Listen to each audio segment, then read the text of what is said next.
Once Human is a free-to-play, open-world multiplayer survival looter shooter with a supernatural twist. It blends traditional survival mechanics like crafting, base building, resource gathering, keeping track of your hunger and thirst bars with added gunplay, exploration, and a shared open world with both PvE and PvP content. As a review, the game has been fully released to the public for over a year, and the player numbers remain fairly strong, which means it's definitely doing something right. Now what about the actual gameplay? At its core, Once Human follows the familiar survival game loop. You wake up in a hostile world, scavenge for gear, craft weapons, build a base, and push further into dangerous zones. Each town, city, or random military base has an Assassin's Creed-like completion mechanic where you need to kill a certain number of enemies, find the hidden gear or weapon chests, activate a rift anchor, and finally find the special mythic chest for the best loot. This serves as a good way to gear up fast and earn experience for the harder zones later on in the game. Thankfully, other players are rather friendly and can leave Dark Souls-like messages to help new players find their loot faster. Combat is a mix of varied ranged weapons with some melee in the mix for the rare close encounter. Thankfully, the game offers a large variety of weapons and gear, custom upgrades, and different mods to keep things fresh. Safe to say, each player is bound to find what works best for their playstyle.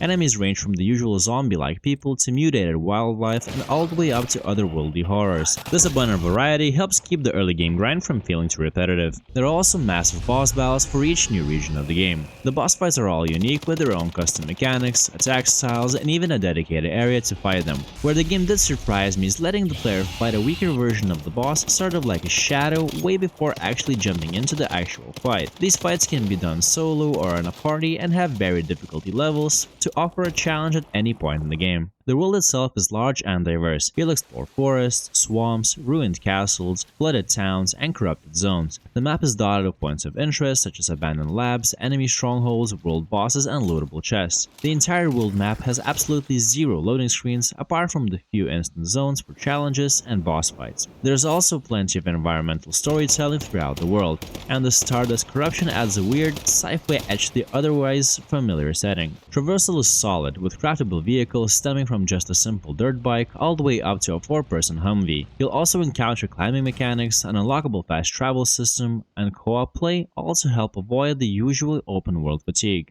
Lastly, there are various critters for you to find and collect, similar to what you'd see in Palworld. They can help you in combat or gather up resources to save you time later on in the game. Once Human can be played solo, but is clearly built for co-op or light MMO style play. You'll run into other players in the world, join factions, trade, or fight in PvP. Base building is surprisingly deep. You can design custom layouts, set up defenses, assign crafting stations, expand personal territory, install electrical systems to power turrets, and quite a bit more. Some systems still feel a bit clunky, like placement and storage in particular, but it's flexible enough to make your space feel like your own. You also have the ability to specialize in a certain field, for example gunsmithing, or dedicate yourself to farming and cooking. Each field has its own bonuses that complements those of your party. Visually, Once Human is a mixed bag. Some areas are generally striking, with eerie lighting, dense fog, flooded houses, and grotesque yet unique creature designs.